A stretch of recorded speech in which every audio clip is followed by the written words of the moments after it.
You are watching the Pan-African Daily TV with Dr. Susan Tata. The Africa we want: unity, consciousness, our culture, our spirituality, our history. One Africa for Africans worldwide. Motherland's calling its diaspora home. Join my voice. Join my team. Join my campaign. Campaign 21 hashtag 1 million subscribers on the Pan-African Daily TV YouTube. Be a volunteer. Apply now. Be the new Africa.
So, good evening, good afternoon, good morning, wherever you're watching us. We are live on the Pan-African Daily TV this beautiful Friday evening with Dr. Susan Tata and our honorable guest, Dr. Reverend Niinana Kweku, who unfortunately we can have yesterday because of some constraints, but today he is sitting comfortable in the studio right here with us, and we want to talk about waking up from the slavery, spiritual slavery, right? And so I want to invite all of you to this conversation wherever you're joining us from. If you're tuning in from the continent or in the diaspora or in Europe or in UK, wherever you are, please make sure you click the link and share and invite one another. I know a lot of people were not actually really anticipating what we're coming, because the last minute that we had to share the flyer around, I did announce it on the show yesterday that we had rescheduled for today. So I know, yes, people just waiting for us to settle down. Now you have seen our scholar, our elder, our expert, and our teacher is sitting right here. So we're going to be digesting a lot. How do we walk away from this colonial mentality, which we've been enslaved into? So I think one thing that I know that is going to be a specific on the topic from today is how do we actually deal with the post-colonial syndrome? You know, if we take a critical example, we're going to look like a Chinese is a Chinese anyway. but he is a Chinese. So it doesn't matter whether it's because of a geographical space, particularly, we're talking about wherever an African is, he's mentally free. So you feel safe where you are, you're healthy where you are, and you have a focus to enrich Africa itself and to enrich yourself as an African and to stay healthy in a family situation in which we are. But like we know before, we're talking about even repatriating and those that want to go back on the continent. And so a lot of people kind of it's like you must go to the continent to be able to be free. Of course, going to the motherland, if you've never been there, is, I would say, a must for those our children born in the diaspora that have never been there. But the most important is being mentally free and healthy wherever you are. So I want to first of all thank our Rev, our scholar who was here last week. And honestly, the discussion last week was so proactive and engaging. We are almost at 10,000, I think more than 10,000 today as we're talking in just a week after having that conversation with him. So our scholar, our elder, actually touch and reach out to more than 20,000, 30,000 people. We're talking about the ones that we've seen viewed on this channel, but you know that as we're connected on our Facebook platforms, our Twitter and Instagram. It's not actually live, but yes, people can access us and watch us live. So there are more than 50 to 60,000 people that have followed that conversation of last week. So this is a wonderful gift in our time to find our elders come here, educate us, mentor us, heal us through the knowledge that have been impacted on them, through the experiences. I mean, I got a lot of comments even from the continent, people who were really like, wow, his story was so touching, not only being incarcerated, being even on the street, and then being who he is today. This amazing story, not just a story, but a reality. So we are so grateful that he could find time again to educate us on more, to go deeper and deeper. Like we said, it's not just a one-stop shop or one lecture. It is going to be a continuous process because if you remember that it's been 400 years. Yes, being, or even before that, being where we are today. So one conversation is not going to erase or bring back a healthy consciousness or a mentality. So Reverend Dr. Niinana is going to tell us how often he's going to be taking us along this journey and leaving this legacy for Africans worldwide for the future and even, why not, for the present. So we want to thank you so much for being here, sir. And you're looking so, so awesome. I like your attire and the art on you. Everything just looks beautiful. Thank you. Unfortunately, I mean, we're grieving. This is a week where we were caught by the shock of the loss of a very prominent scholar, Dr. Ronoko Rashidi, and we're doing a tribute. Africans will be gathering worldwide on the Pan African Daily TV to pay their last respect, to celebrate his legacy, and also those that never even had the opportunity to know him. They're knowing him on this transition. So tomorrow we are doing a tribute starting at 6 p.m. That should be 12 p.m. Out there, or 1 p.m. in the Caribbean and Haiti as well. So we're inviting all of you that will be joining tonight. That tomorrow is the biggest tribute that we want to pay to our elder out there. So good evening to you, Doctor. I hope I'm not keeping the elder waiting so Oh, long. no, But no, by all means. No, well, good evening to you and good morning. Uh, yes. yes, Dr. Renoko, uh, I had the pleasure of meeting him. I've only met him one time. I didn't know him very well, but I was in a meeting with some other people. We were discussing some issues as it relates to, uh, transition in the Oakland area. I don't know if how much you've heard about Oakland, California, but it used to be predominantly African American, and Mhm. there's been a real process to eliminate, move all the Africans out of that area. So I was in a meeting with him, and he was a very nice gentleman. I knew he was connected to the plight of our people, and that's what we were there discussing. In fact, we were at a studio. We were getting ready to probably work on some films to, magnify our struggle and how what we have to go through every day just to try to live in America. Mm. And when you talk about freedom, you have to talk about naturally you have to talk about spirituality, because if you haven't dealt with the spiritual aspect of who you are, then you're caught up in this web of materialistic things, and that's what and in fact that's how you can really define spirituality. It's Mm.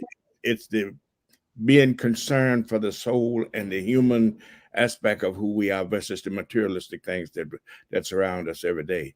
And yes, we've lost well, I can't say we lost, but one of our own has went on to the ancestors, and he is still with us because he's going to always be with us as long as we continue to go down the road of trying to free African people all Yes. over the planet. So, that just like to say that much about him. He was a very nice man, very nice brother, and it was a pleasure meeting him. And I know that I'll meet him again on the other side. So, uh, Mm-hmm. just to move forward. Now, as far as the whole history of the us being in the diaspora in 400 years, it's like these people have the ability to change time, because if you really study history, you'll find that it should be 6,500 and some years since the founding of Kemet. Okay. That would be the date, the time that we would have, and that would only be since the founding of Kemet. And Mm-hmm. and you could probably find that in there's a book called Man, God, and Civilization by John J. Jackson. Has Mm-hmm. a prolific writer. Uh, to me, is one his book is like one of my Bibles, because he takes you through a whole period there, Mm-hmm. ice age, through the matriculation of the earth and how the first humans came upon the planet. And so it gives you a deeper insight into what we're dealing with. We're not dealing with some superficial creation that man has come up with. We're dealing with the actual process. And another Mm-hmm. thing we have to overcome all of the things that we've been inundated with on a continuum. And one thing I wanted to share, because I was dealing with Dr. Ron the other day, and we were talking about there's a book out, and I'm sure you can't get it, but if you were Mm-hmm. to contact Yale University, the title of the book is, let's see, I wrote it down here: Global Patterns of Linkage, Disequilibrium at the CD4 Locus, and Modern Human Origin. Who's the And author? uh, well, it's written by about 15 what they call genericists. These are people who explore, they're like scientists who try to determine how humanity evolved to where it is now. And and Mm-hmm. one of and one of the things they did, and it just goes to show you how they have matriculated the information to make us feel less than what we are, or to discredit all of the things that our people have done on this planet. And one of the things that they did is they did this here like a DNA testing, and you're probably going to be amazed with this. And that each person, each race has a number which defines whether or not they have a higher intellectual capacity. So, and Okay. that's why you're going to really be about this. And they tested. This was like 15 what they call geneticists, and you can just refer to them as scientists studying the Mm-hmm. origin. And they did the orangutan, and his number was 3. They did the gorilla was 4, the chimpanzee number was 5, the European's number was 6. 6. Yeah, was Are 6. you But serious? but check this out. Now they want to talk about who's the closest to being part of the gorilla or the ape family. The West African people number was 9. 9. Okay. 9. So and Dr. Ron was always, it was talking about, this is how we are so successful at overcoming and even surviving through 400 years of enslavement, and Mm-hmm. how whenever there's an opportunity for us to be a part of a process, that we usually come out winners, whether it's sports or whatever it is. The more opportunity we get, the better we excel. And so we have to overcome all of the negative stuff that people are still being taught today, because Mhm. people are not aware of this information. In fact, I wasn't even aware of this DNA testing that they did, because it's not a book that's on the market. But I understand it's a possibility of getting it, and I'm going to be trying to get it from Yale University, because one of the doctors that was one of the scientists who did this test back in 1996 or something like that. Mm. So uh, when you talk about us overcoming European philosophy and European psychology, it comes down to, how do you omit all of the things that we've been inundated with? We're on a continuum every day. We're Mhm. inundated with information, wrong information. Uh, they don't even want to discuss truth. So our children are brought up in an environment where they have to be inundated with this every day. And this is how come a lot of times when we have these so-called marches and riots and stuff, that they're just so frustrated with not seeing any change and not being able to do anything about it. And the only Right. thing that seems to be missing is the spiritual nature, which will have that calming effect, that get them in a space where they can think and they can plan and they can re-educate themselves, because Mm. that's basically what it comes down to. I was involved with the All African People's Revolutionary Party back in the 70s, and with Kwame Ture, and all of us were in school then. We were going to school, and we weren't we didn't feel like our needs were being met. So we started book clubs, and we started buying books, and we started to, you know, teaching ourselves. And it takes Mhm. me back to one of the great writers of our time, which was God, what was the brother's name? He back in 1925, he wrote some books then, but they wouldn't let him publish them, because they wouldn't even let blacks publish a book then. Mhm. Back in. So this book stayed on the shelf for 25 years before it was. And he said the greatest education that a person can get is the education that they get for themselves. Mm. And we have to, that's what we have to do. We have to transform that. I know uh, to a lot of people, it seems like it's a arduous task, but the reality of it is that if you keep doing the same thing, you're going to keep getting the same result, and you're Mm. going to keep having our children who are going to be ill-equipped to deal with all of the things that they have to deal with on a day-to-day basis. Our, Absolutely. Yes. yeah, our children should not be. We shouldn't have to teach our children, if they leave the house, they're in danger of losing their lives because they are African. But a lot of people choose to do that, and for safety. And I know, as a small child, I remember my grandmother used to always tell us, "You guys stay together and Mhm. beware of white folks." That was the way she put it. Beware of white folks. Don't interact with them at all. And Mm. so we had a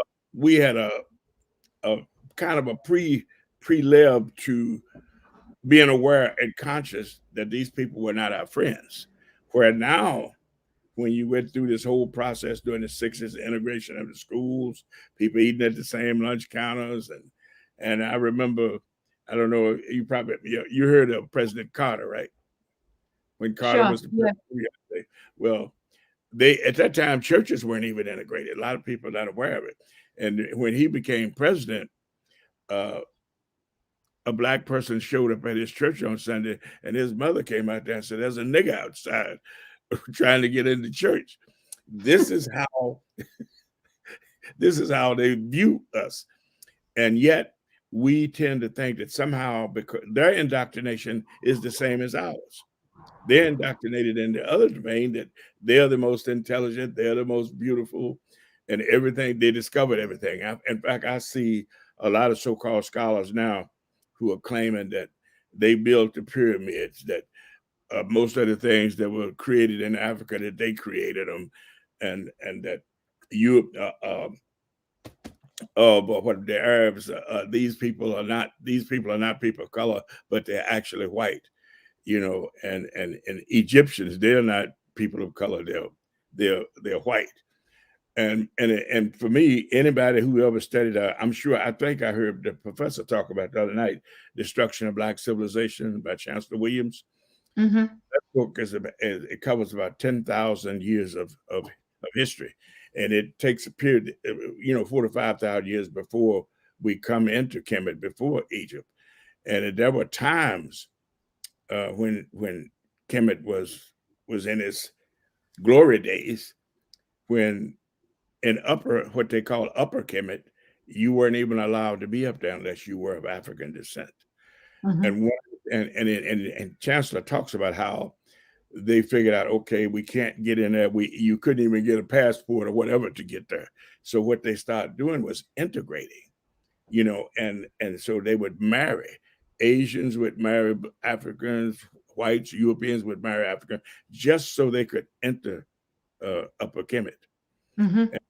These races, that's how these at least in that part of the country, because people have done this everywhere we've been. You think like our people have traveled all over the planet, and when we run into these different groups, consequently there's always going to be some intermixing and so forth. But in Kemet, these people started to integrate, but gradually, as through the wars and the continuous invasions, at some point it turned to what we have now. In fact, we would be referring to them as mulattoes, is what they call them here when you come from a mixed engagement. But Chancellor talks about how the children who were, birthed from these mixed marriages actually went back and killed their African parents, so they would have to be associated with coming from African people. But they are African, whether they want to admit to it or not. I tell people all the time, there's no such thing as an Egyptian. It's just like somebody saying there's an Italian. What is an Italian? There's no such race as Italian. These are all mixed people. And if you studied about Hannibal, when Hannibal went across the Alps and was going to conquer all of Europe, that's where all of that integration, they were, over there mixing with the races. And if you notice that most Italians have dark hair and they have a dark olive colored skin, they are a mixed race. But if you were to say that to them, they would be, really angry and upset because they don't want to accept who the real mother, who they are. So we have all these things. There's a lot of information out there. If you read, like I say, you read Structure of Black Civilization, Man, God, and Civilization by John Jackson, Africa, the Mother of Western Civilization by Dr. Ben, Cold Wind from the North by Woboko. These guys tell a story that expands, sometimes for anywhere from 10 to 40,000 years. In fact, I think Mr. Jackson was talking about how on the continent of Africa there were times when there were no wars between the tribes. And if there was a conflict between the different tribes, they used to do what they call stick fighting. People refer to it as capoeira. You familiar with that?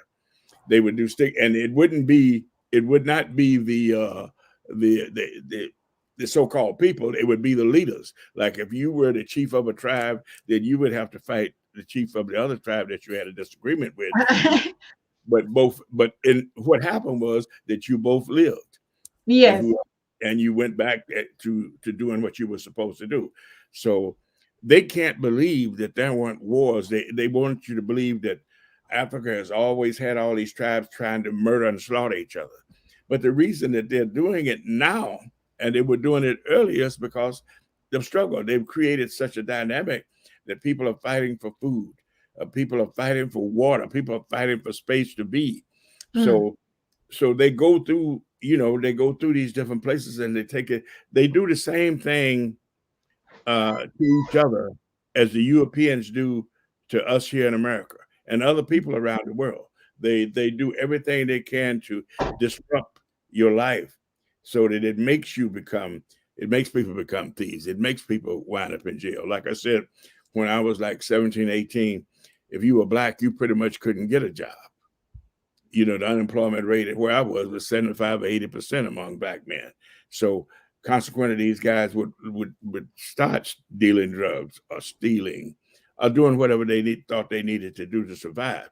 And this is what Europeans do. They create this dynamic by which there is no other way for you to survive. And then once you break those rules, then this other trap that they have set up for you, which is the prison system, where they really re-enslave you. And what they're talking about doing now, and in fact they are doing some of it, is having these prisons, when people go to jail, they're going to have to work for these companies. That's why they want to privatize prisons. So if I got a company and I want free labor, I can go over to the prison and get have some kind of deal worked out with them where I can have these prisoners come out and work for me for free. So it's a continuous process of trying to utilize the strengths of the people to build up their wealth. And we keep falling into the same trap by being a part of it, being a part of that process. In fact, I hear some so-called African leaders now talking about how, America is great. We've come a long way, but they can't show it when it comes down to the actual power. What power do we have? Mm. What do we control? And we can't even have what we want in our own schools. And so the whole objective here is to figure out, what do you do when they leave you no alternative, but hopefully they want you. They actually like it when you go out there and ride and do all this stuff, because it gives them an opportunity to re-enslave you and put you back into that cocoon that you've been in all along, with powerless. So we have to find a way to. Number one thing for me is that you have to be continuously educating, and which is what most of the brothers that I know had any connection with. You have to be continuously educating, and it's not that you want to spend your day 24 hours a day out trying to encourage and motivate people, but that's who you become if you come to a full realization of what the process is here. And the process is the intent is to keep us enslaved. And ask people right now, say, are you free? And most of them will tell you they are free, but where can you go? You can't leave this country unless they let you leave this country. You can't go anywhere unless they allow you to leave. We can't even go to Africa if we want to, unless they allow us to. If I go there to get a passport, they're going to screen me something terrible. And if they see any signs of having a rebellious attitude, they would probably deny me a passport. So we want to think that we're free, but the only true freedom you can have is if you're spiritually directed and you understand what your ramifications are, and you can figure a way to work around them. But the reality is that we are not free, and it doesn't matter who, what professor, what scholar, what writer. We are not free yet, and we will not be free until Africa is free. And Africa won't be free until we're free. And that's why it's so important for us to work together to try to build alliances so that we can start to create ways where we can, incorporate what we're doing. I was looking at some of the things today dealing with the finances. And in America, I think African people, the yearly income is about $1.6 trillion per year, and that's larger than some countries in other countries. And yet, when you talk about dollars, a dollar stays in the African community one day, and everybody else, the Asians, the whites, the Hispanics, it turns over 5 or 6 times. It only turns over one time in the African community. So from what they were saying, about 74% of every dime that we make in America goes right back to reinforce a system that has us in the position we're in. And until we're able to build up some equity where we are interacting with people on the continent and other people in the diaspora, establishing some business by which we can help to transform each other. Mm-hmm.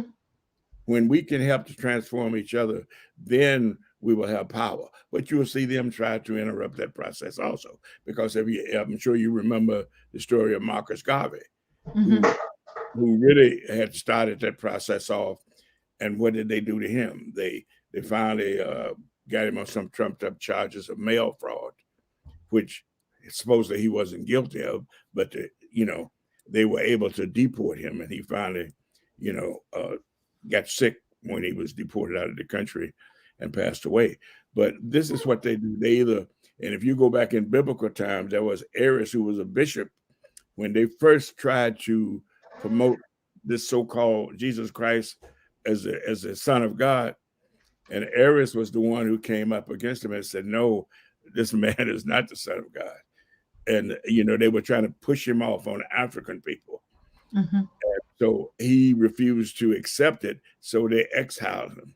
Nobody knows what happened to him after that. But anytime that we speak against what they are trying to promote, they find a way to manipulate you, and even using your own people sometimes, because some of Garvey's people went and testified against him. The reason why he was deported when he was trying to start to keep the movement going. So we have to realize, we have to elevate our thinking to, yes, economics is the thing. I think I heard the professor talking about Amos Wilson.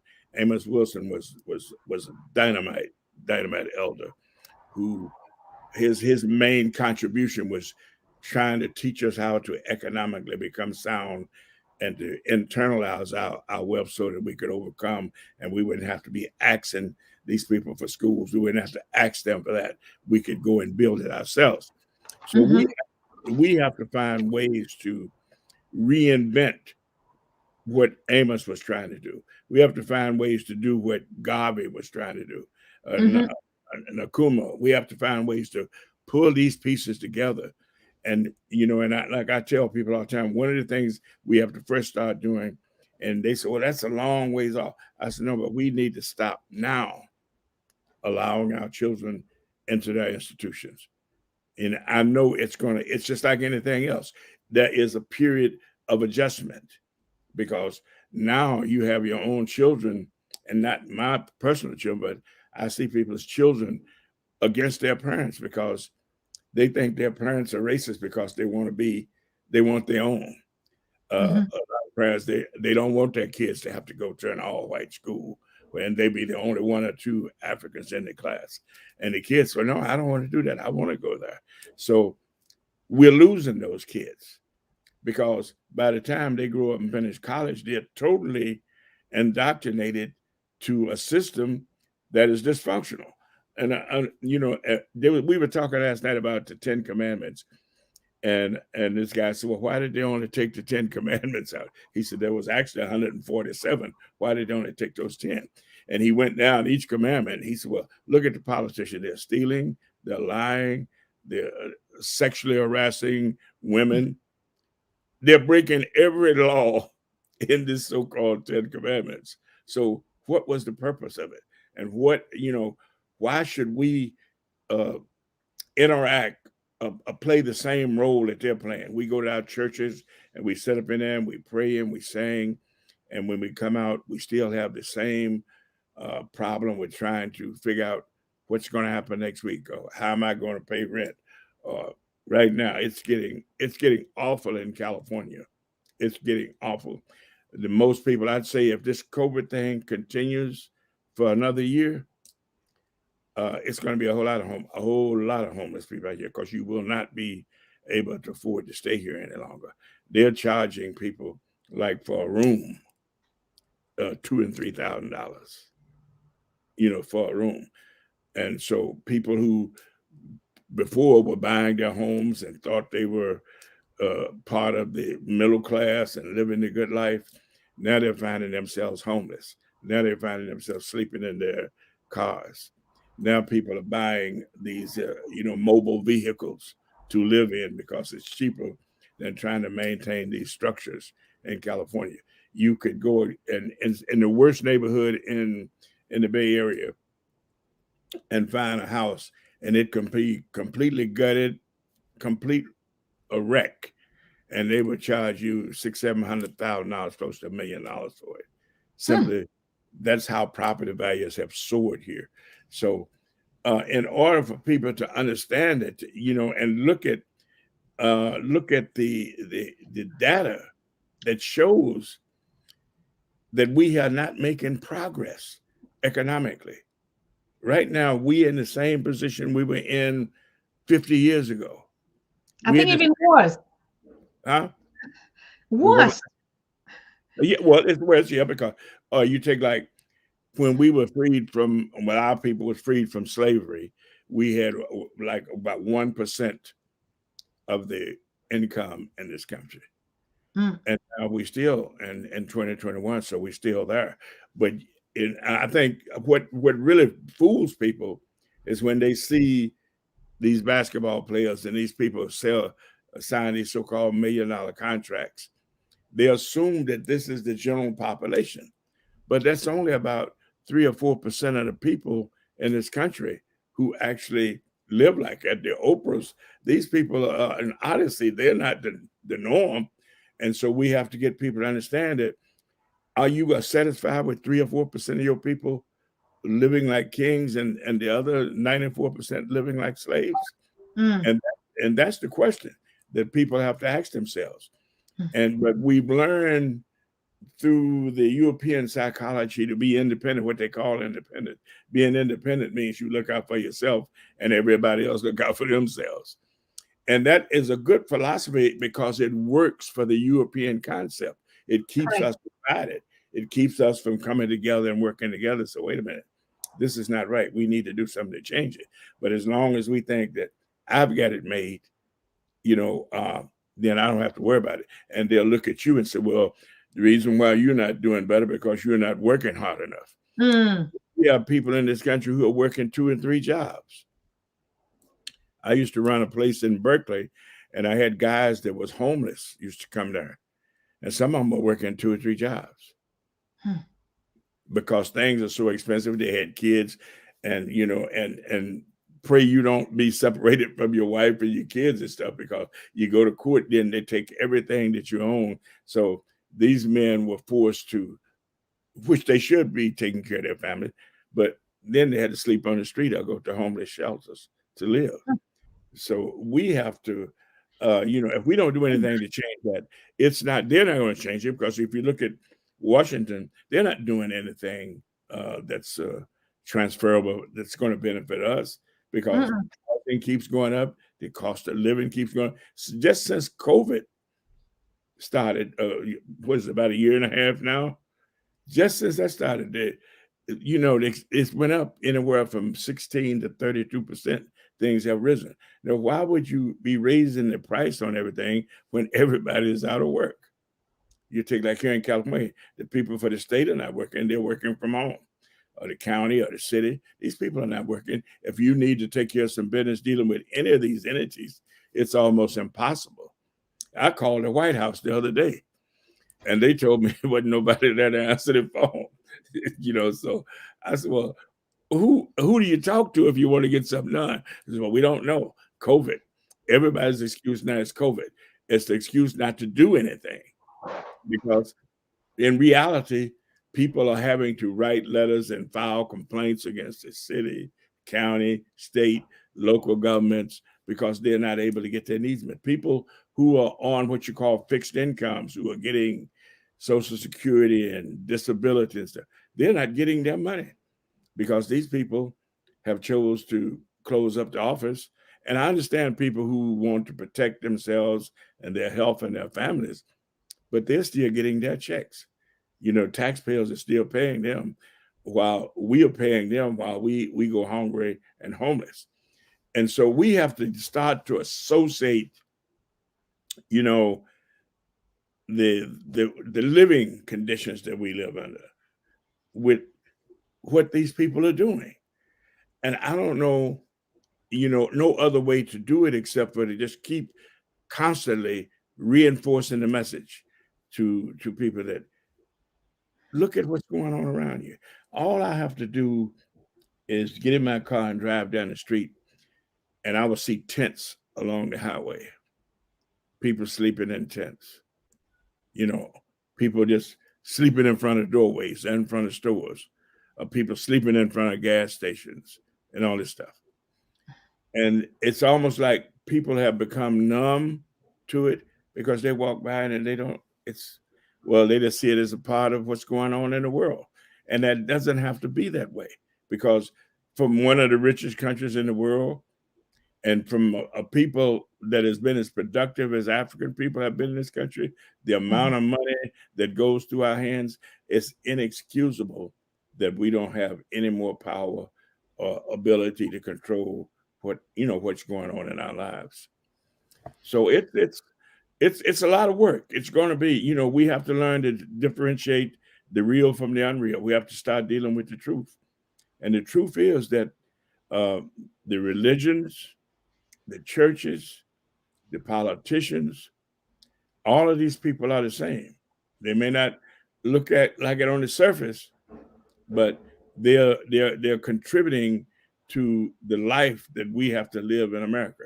Because if these people would come together and say, I am not going to stand for people being hungry, I'm not going to stand for people living in the street, and my job as a politician is to make sure that my constituents don't sleep in the street, or that they do have jobs, or they do have the Medicare, the proper care medically, but they don't do none of those things. And nobody is holding them accountable except for people, uh, like the professor, like you guys are trying to get the message out there, to educate people about what they need to do and the importance of returning to Africa, at least on a spiritual level. If you can't make it there physically right now, you still need to be working somehow to make that process come about so that people in Africa can connect with us. In fact, that was one of the things I wanted to ask you about. Some people want me to work with them in Uganda, uh, with some homeless places there that's working with a lot of kids. So we want to do that, and it's not because we don't have issues here, but it's another, reaching across the globe to connect with our brothers and sisters and let them know we're in this together. How can we work together? What can we do to apply pressure? And let's not forget about the United Nations. We have more people in the United Nations than any other group, but we don't have one person from the continent of Africa that has a vote. Not one vote. What is the point of us being there if we don't have a vote? You see what I'm saying? Our people, they are being used as some kind of mouthpiece or something to sit there and give the appearance that we are all United Nations. What they really mean is the NATO, the European nations, France, Germany, Britain, Russia, the United States.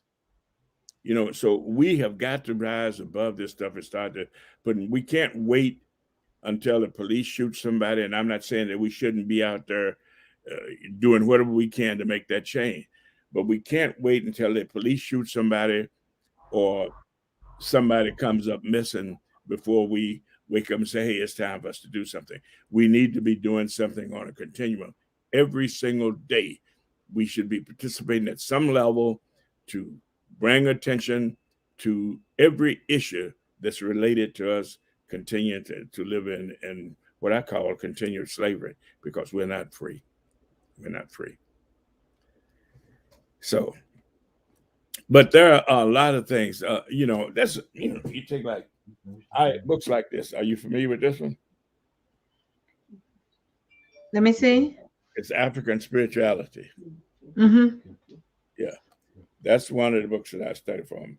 And we have to learn how to really uh, deal with spirit. We have to deal with it. And this one is about Asa Hillard, the maroon within us. And it talks about all these things that have been placed on us psychologically, that we are carrying them around in us, and we can't do anything to change until we omit them. In other words, if you've been recording, your brain it's a machine and it's not a machine. But everything that happens to you every single day gets recorded. Gets recorded. Have you ever tried to forget something and couldn't forget it? It keeps coming back to your mind. Mm-hmm. You know why? because unless you replace it with something else, your brain just keeps regurgitating the same. Absolute. It Mm-hmm. keeps regurgitating. So what we have to do is we have to change that. And one of my favorites, and this one is, you see some of my books are getting old. It's Mm-hmm. called, they The refer to maroon it as, within us. yeah, and they refer to this one as the Book of the Dead, but we refer to it as the Book of Coming Forth by Light. You see that one? Mm-hmm. Oh, this one here, Van Sertima, Egypt. It's another good book that people should read. Mm-hmm. And Reverend, yeah, um, you talking about spirituality is really the way forward. And in the beginning, you talked about, the ability for us to really walk away from the materialistic or materialism world that we've been taught by the Europeans. It means the rate at which we consume. Another point that you touched that was very relevant is the homeless, the high rate of homelessness. And then if we compare, like you said, our force, it should be a place in our unity connecting the motherland and the diaspora. There's three aspects. We look at a continent that is being labeled as poor. But this is a continent, to be honest with you, even the projects that we're doing about the homeless kids is because kids actually are outlaws and they decide to go on the street to break the system. That's the fact. But to oh, say on the continent, a child or a man or a woman would be homeless because they cannot pay a house or because they cannot stay, that is unheard of. Why? Because of the nature of our family structure. So we live together, we are united. But the European psychology, like you said, is each one for himself. And so we have a small family has to get a property which they cannot really sustain. But in Africa, it's a whole family living in a whole village, or relatives, everyone come and sleep and go out. So my question, or the direction that we're focusing, is how do we go back to this kind of spirituality? Because our spirituality is not going to church or worshiping or praying, but that unity that if I don't have, you don't have, I'm not comfortable. So we share. The continent is progressive, is because of that share, the ability to share. Like you lectured us one time. So it is unheard of that a child, even though the world say is the poorest continent, is so to say, but would never go hungry, would never, even if they're eating stash every day, but they would not go hungry. They would not be on the street. They will not face this kind of situations that we're facing in the European psychology. How do we gain this unity of purpose amongst ourselves to say, if you are not, I am not? yeah, and that to me is the real uh, uh, process that needs to take place. And I think there's an old saying that we used to use: each one teach one. We have to find a way to. I know it seems like it's the long way around, and there's a lot to be done. And do we have time to each one teach one? But the reality of it is that you won't change anything unless we do incorporate that process into your daily life. If you are a person who is connected spiritually, then you're going to feel comfortable doing that. You're not comfortable with a continuation of the people being enslaved, whether it be emotionally, psychologically, or whatever. But you understand that to do nothing is to sanction that kind of behavior. And I know I've been in places around Berkeley, and we used to be known in this part of Northern California as really progressive in terms of trying to bring awareness. We used to have a lot of African events, which for whatever reason seems to have dissipated itself. But there was always something going on where we could congregate and come together, support each other. Uh, we had the Berkeley Flea Market where you would go there and you'll find all of your Africans around the Bay who still are bartering, making their clothing, selling their products, working together. So we all met there and we collaborate on trying to support each other. And it seems for whatever reason, the more progressive we become, the more we move away from, this whole cohesive thing that we need to come together. And in fact, they used to have what they call Ethiopian Day in Berkeley. And I mean, it would be nothing but thousands of us there. And now those meetings don't take place. They don't, for whatever reason. And I think it's because people are either they're too involved with their day-to-day life or trying to survive, that they don't have time to, to really come together and work together so that we can overcome this stuff. I work with an agency there called African Resource Center. They work with people who have come here from the continent, trying to immaculate them to the system.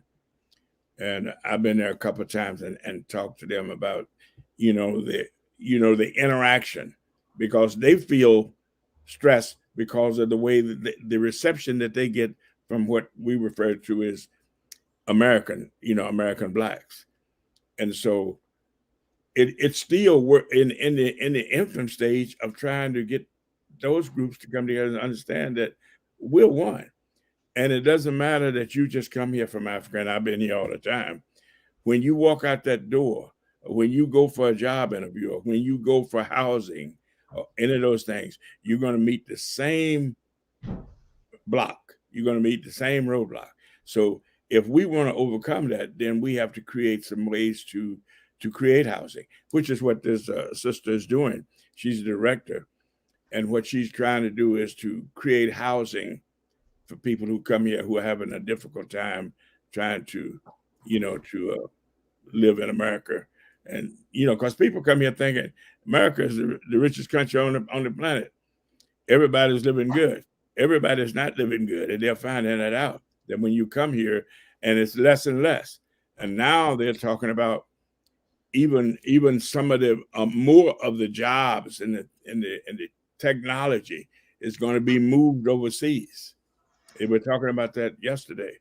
We're not going to make gas cars anymore. They're going to try to trim this thing down to all electric cars, but they're going to be made overseas. That means that all those people are going to be out of work. If you go through the Midwest, Ohio, Michigan, Pennsylvania, and all up through there, you'll find that whole communities are like deserts out there now. It's only a few people, and a few people have jobs, and people have lost their housing, and they don't know what they're going to do, because these politicians keep saying, well, when we close this up, we're going to bring this up. It's going to create even more jobs. But these things never happen. So the only cure for sickness is that you have to have a medicine for it. And the medicine to overcome capitalism is spiritual direction. If you can achieve, because what is spirituality? It means that you're concerned about other things other than material things. You're concerned about your neighbor. You're concerned about your brother. You're concerned about other people eating.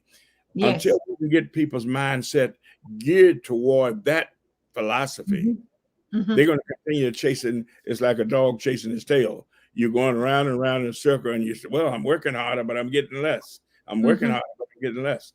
At what point do you realize, hey, I'm getting less and I'm getting less and less? Maybe I should try another way.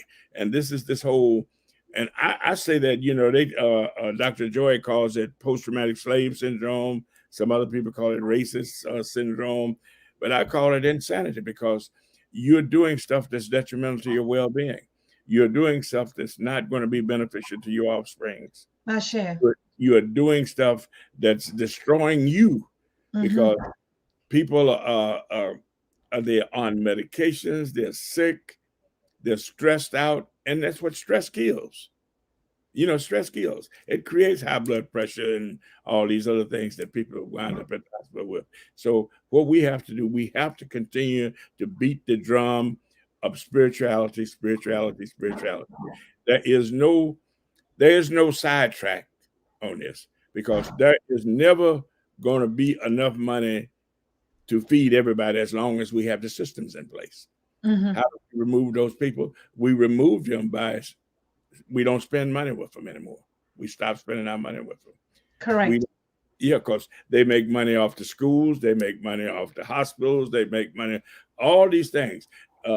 pharmacology is one of the biggest things going. It is a multi-billion-dollar operation in America. People taking medicine, and that is continuously escalating. They now have companies out of the country making drugs to send here for sick people. It Mm-hmm. shows you what kind of market it is. Now, you can either have a choice and say, well, I'm not going to participate in that. I remember I go to a doctor, and get a checkup, but she's my doctor. She's from Africa too. And we have a collaborative. My health and her, we work together. She tell me, okay, Quaker, this is going on, this is going on. And I said, okay, I'm not taking any medicine. What's the alternative? And she said, well, you can do this if you do this, but you need to do these things. So we have to teach people that you can heal yourself, Correct. but you got to want to. You got to want to do it. You got to Mm-hmm. be strong enough spiritually to say, I'm going to go home and I'm going to fast for 4 or 5 days. I'm going to fast. I'm going to drink water. I'm going to take walks. But instead, we get all bogged down with the stress of living, and it just compounds all the things that's going on with us. And so then we literally destroy ourselves. And Correct. I tell people all the time, that's what capitalism does. Mm-hmm. There was a book called America Eats Its Young, and it was talking about capitalism, how it keeps growing and growing and growing until it sucks all of the life out of everything that's involved with it. And getting people to understand that, to get them to move away from having big cars or to living in a big house, or just sending your child to the most expensive school. If they can move away from that ideology, then we'd have a chance to put together some real programs that would Mm-hmm. be beneficial to working. Because I think the schools ought to be connected to the community. If your child is in a school, you ought to be connected to that school.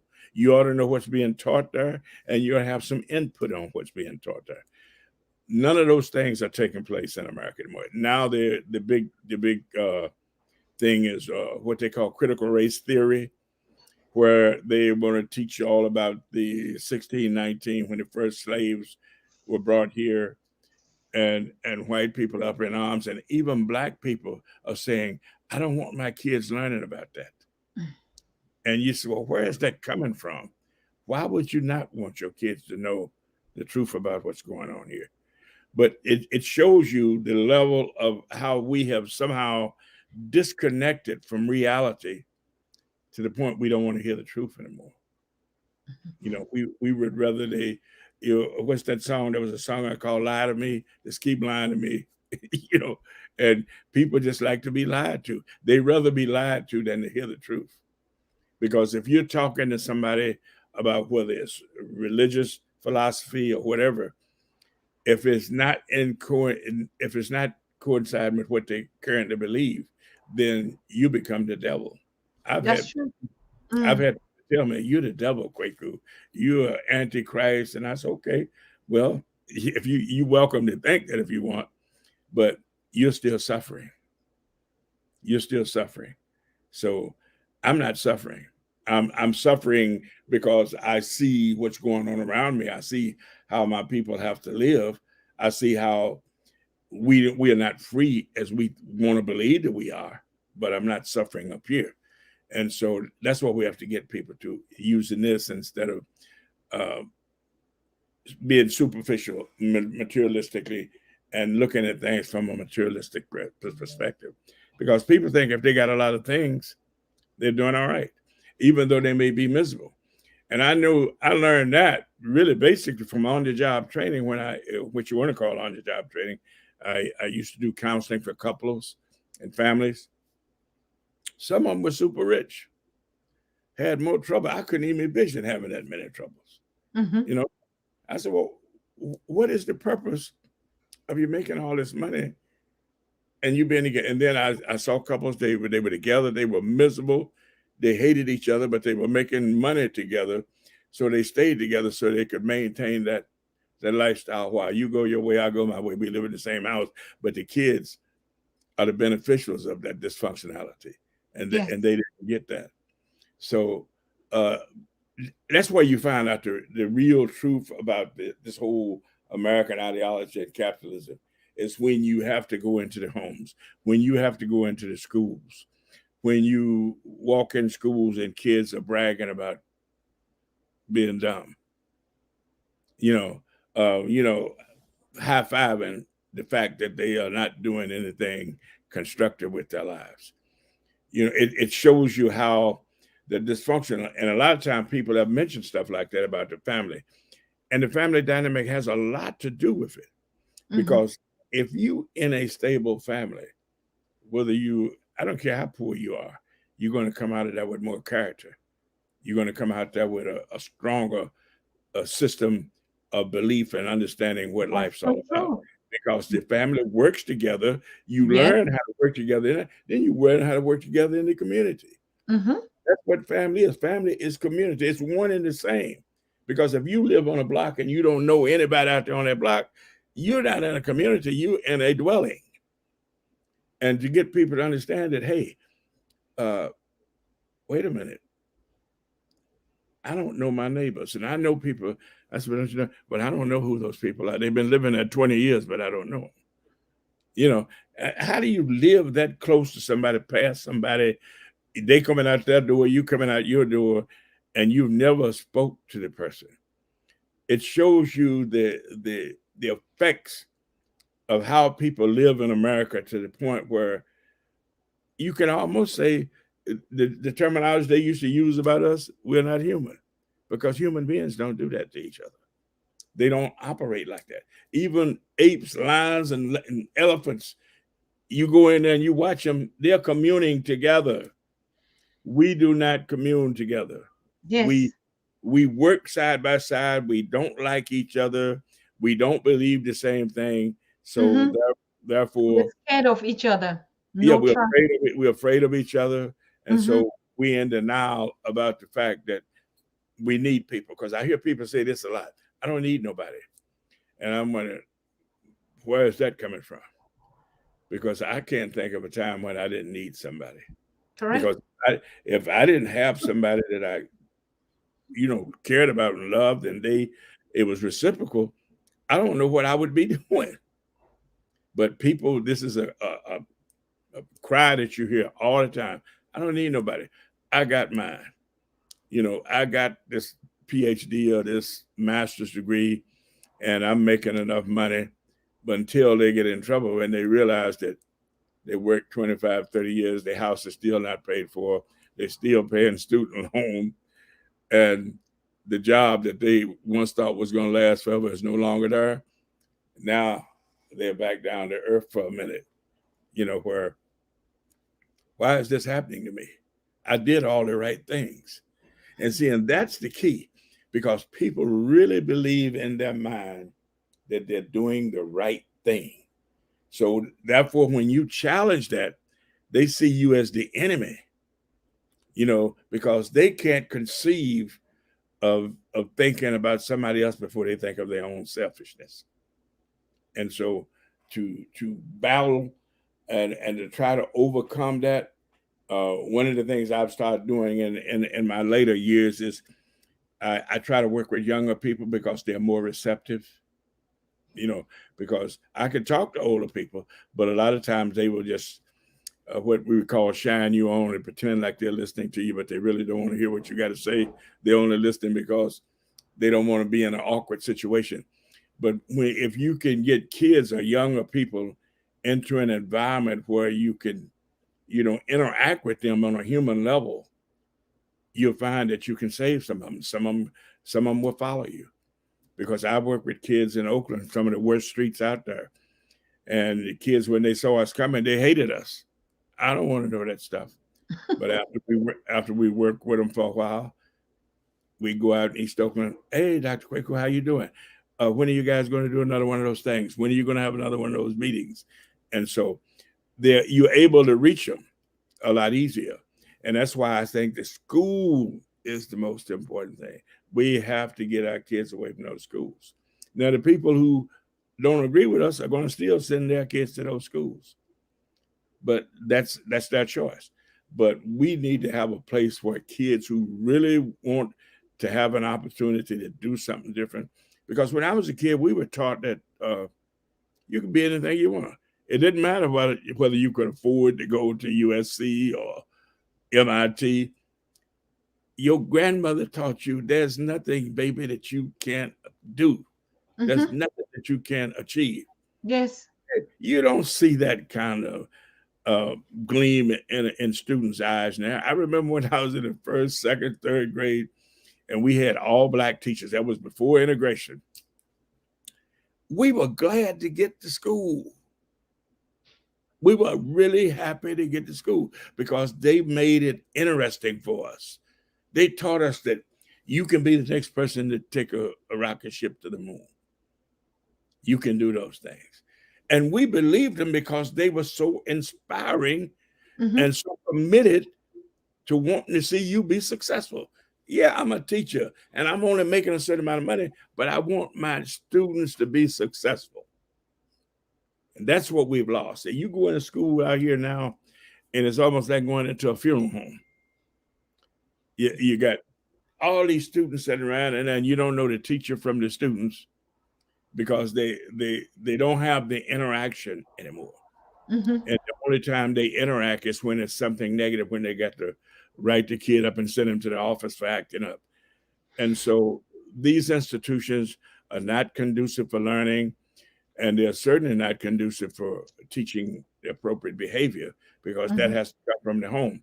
But if the home is dysfunctional and the school is dysfunctional, then we're going to have a community of dysfunctional people um, trying to destroy each other without even being aware of it. There is also one experience that particularly us, like, I mean, we're looking at the possibility, like when we listen to we need to get our spirituality intact, then we need the tools to do some basic daily actions that actually connect us, because I think in the status quo of theory, it is still even difficult for us to just know that what you are lecturing or teaching us is just a simple day-to-day thing. Like It is. it is not yet done to us. Like we don't pay attention to one another when we walk past by in our Yeah. community. We really Yeah. don't pay attention. Like this toxic has made us to really, like, it's all about me, until the extent that we don't really pay attention. When I went to on vacation, that was 5 years ago, in Cameroon, and it has been long that I didn't actually go. Let's just say 10 years or 5 years, and then when I went, something really dawned on me that in the compound, early in the morning, I heard cries, I heard cars, I heard some, and it was so strange because being in this kind of a secular world where everything is just like you said, in the funeral, in the graveyard, it's just quiet, super quiet. It's just like, but then when, and I didn't even notice that that you don't even have a lot of kids again. And so it became a normal. But when I saw and I made this experience, children were just crying, playing around in the compound with just too much noise. And then in the morning at 4 o'clock, you could hear the pim pims on the street and people already shouting out, "Oh, do you want water? Do you want this?" That was the first time that it dawned on me that this is life, that everything around you is just life. you Mm. know it's not the kind of hearing maybe a poem, a noise from the factory, or somebody hearing to go to work. It's another kind of a noise that is alive. You hear the cries, you hear the voices, you hear the interaction on the street. It was just live. You hear the children play in the compound, whether they were crying or they were making noise, but it was always somebody in the compound. I Yeah. don't know. These are the kind of effects of spirituality that I think that when we talk in the practical terms, when you don't feel that energy, so it's like it's dead around you, but you are not even paying attention to. Is it correct? Yeah. Yeah. You're absolutely right. I was this sister that I met. I forget she was from. I forget what part of Africa she was from, but she was teaching me how to uh, take your problems to the crossroads and get rid of them.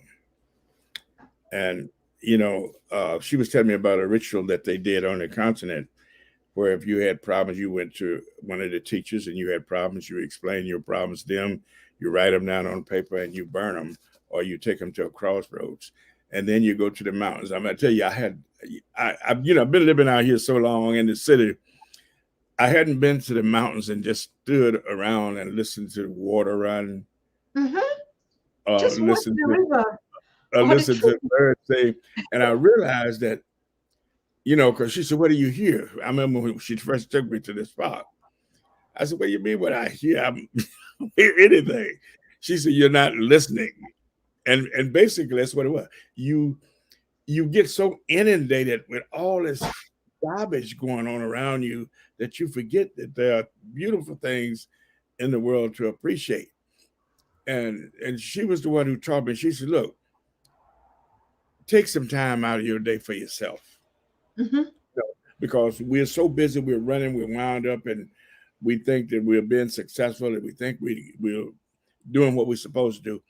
And so she told me that, I said, well, she said, when you go home, take that phone, cut it off, stick it in the closet, turn the lights off, nothing, and learn how to live in there for an hour like that. Mm-hmm. And you'd be surprised that when you do that, you start hearing things and your body starts to calm down without even the breathing or the yoga and stuff. It just Absolutely. starts to decompose, so to speak. And before you know it, you say, wow, I have I have more strength than I had before. Mm-hmm. I'm calmer. When I go out there and see the world, they don't bother me like they used to, because it's too easy to get attached to those things when Mm-hmm. you don't know how to deprogram. And I learned how to do that. I start deprogramming every day. I tell people there's no need of calling me between 5 and 6 o'clock, because the phone's not going to be on. First of all, I'm going to cut it off. And people got used to it, and they said, well, we ain't calling Kweku because he ain't answering. And what it did, whenever I had to interact with them again, I was in a better space to do it. You know, Correct. I felt comfortable and said, they said, well, Quaker, why are you doing that? I said, because it makes me feel good. I wish you tried. Why don't you try it with me?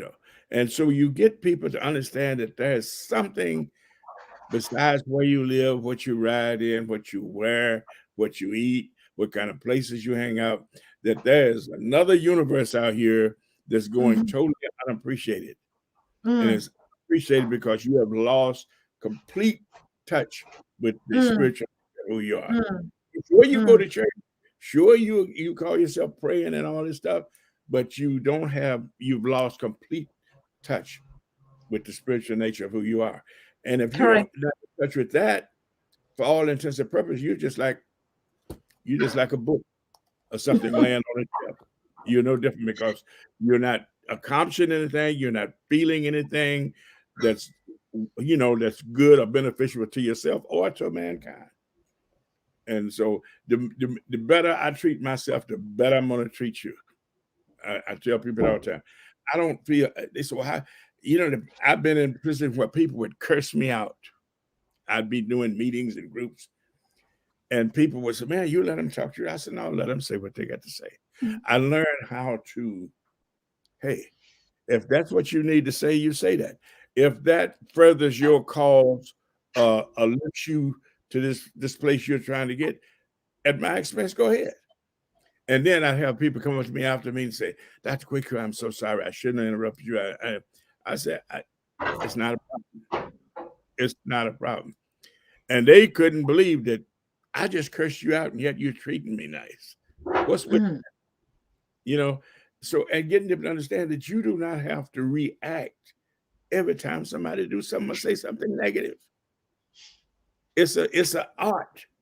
And that art is being grounded spiritually, because you can't do anything to hurt me worse than what the system is doing to our people right now. What could you possibly do? They're killing us now. They're starving us out. They have us sleeping in the street. They have us fighting. We at each other's throats. Relationships last about 10 minutes. was talking to a guy the other day, and he was telling me that the average marriage in California lasts from 5 to 7 years. So what happens to those kids? You know, so we have to continue to pound and to walk that line of teaching people that it's better to be spiritual than it is to be physical. Thank you so much, Prof. Thank you so much, Rev. I mean, it's amazing that we're running away from the things that make us happy and healthy, and we're running towards the illusions that actually drive us crazy and sick. And like you said, another aspect, like this aspect of connecting to the other dimensions, like the other natural things. I grew up in the village, and walking in the going down to the river, even to Yeah. wash clothes or to fish tadpoles, fish, or to walk to the farms or to connect to the earth just by digging and planting in the serene.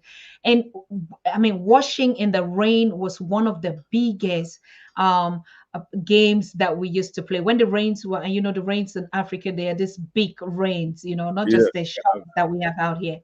And so when the rains were falling, and the ceilings are zinc, so you could really hear, the Right. drop of the rains. And one of the games that we loved to play when it was raining, we had to run out to be in the rain, to play in the rain when the rains were falling on you, you know. And I think this is actually when we're talking about the psychology out here, and why we are still thinking. And I would always recommend that if anyone has that passion to just go back to motherland and not be in the city, go to the village, experience and connect to these Exactly. natural things, walk barefooted, get in touch with the soil on the motherland, go to the rivers, watch the rivers flow, run out in the woods, play in the rain. Even if you are as old as you think that those were games that we played as children, I can Mhm. bet you 150% this is something that a lot of us born out in the diaspora, our children, never get to experience, even at the age where they transit, without having to get that experience to wash in the rain, to walk in the river, to fish. Not fishing Yeah, like yeah. Well, we're talking this kind of I used to go to the country, and we get those big rains. Right? Where my grandmother lived in the South, where they have those storms. I mean, and we would be out there running in it, you know. And like when I was living in the city, and people see a few drops of rain, they start running for cover. Like, wow, what's wrong? It's a little water; it's not going to hurt you.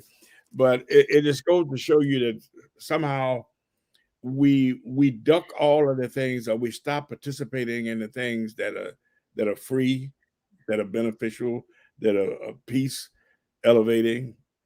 We stop doing those things. And I hear people say it all the time. And like this lady I was telling you about before, how she was staying in this abusive relationship, and she started painting again and started realizing her self-worth. We can do that. We can only do that if we wake up and say, I'm worth saving. Mhm. But if you don't feel like you're worth saving, talking about spirituality is a no-no, because you can't comprehend spirituality, because we think of spirituality of it is a church syndrome.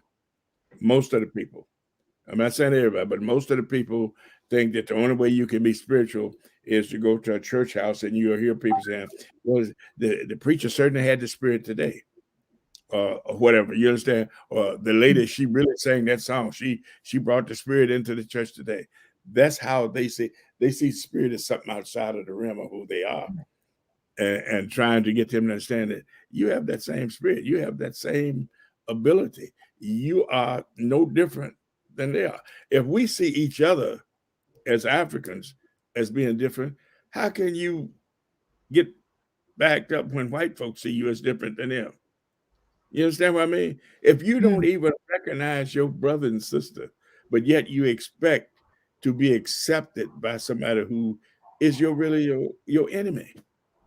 And that's where our people, that is a dichotomy between psychology and real and unreal, and trying to understand what is my place in the world. you know, and these are questions that people have to ask themselves. What am I supposed to do? What should I be doing for my kids? To me, leaving a legacy for my children is the most important thing to me right now, above everything else, that they have at least the foundation where they can take it to the next level, that they can do better, that they are guided by their spiritual process rather than by their physical Mm-hmm. well-being on the planet. And if you can leave your children with that, that's half the battle. But we have to learn how to incorporate that kind of thinking into an educational process. And you Mm-hmm. can do that even in a schoolroom if you're a teacher. But a person like me couldn't get a job in a school because been in jail, been in prison, not in California. You understand what I'm saying? But I would venture to say that I could walk in that classroom and I could reach more students than the people that they have in there. But they're not going to allow that because they have these criteria that they have to operate by. And so our children pay for that, because if you got a 22-year-old just graduated from UC Berkeley coming into an all-black school, they don't connect. They come in and they pass out papers, they pass out assignments, and when a child don't do what they think they ought to do based on some criteria that they said is supposed to happen in school, then as far as they're concerned, the child is a problem.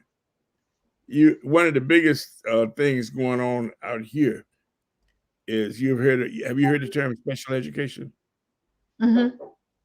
Well, what happens is if a child comes into class and for whatever reason the child is not acting appropriately, or they don't seem to be getting the information as fast as another student may get it, that child gets labeled and put in special education. You know, but you know what special ed is? Special education in California. Do you know that they pay more for special ed students than they do for regular students? So it's to their benefit to shift as many people as they can into special education class. In special ed class, they don't do anything. They kind of like just house them and pretty much allow them to do whatever they want as long as they don't burn the school down. These are the kind of things that we're up against. And these students may be perfectly good students, put in the right environment, given the right teachers, they could be successful. But because the way these systems work, and people would tell you, well, I just don't have time. I got to work. I got to pay rent. I got to do this. I said, yeah, but you're going to lose your kids. Your kids are going to be out in the street. What are you going to do then? And this is where people are put in a predicament where they have to make a decision about whether to go over here and do X, Y, Z, or do I save my family? Nobody should have to make that choice. You shouldn't have to make that choice. That should be automatic. That my family is first. Whatever's going on at that job or wherever I'm got to go, uh, they're going to have to work with me on this. Because I know when my kids was in school and my wife passed away when my youngest was like 5 years old. And so I had to learn how to be a single parent.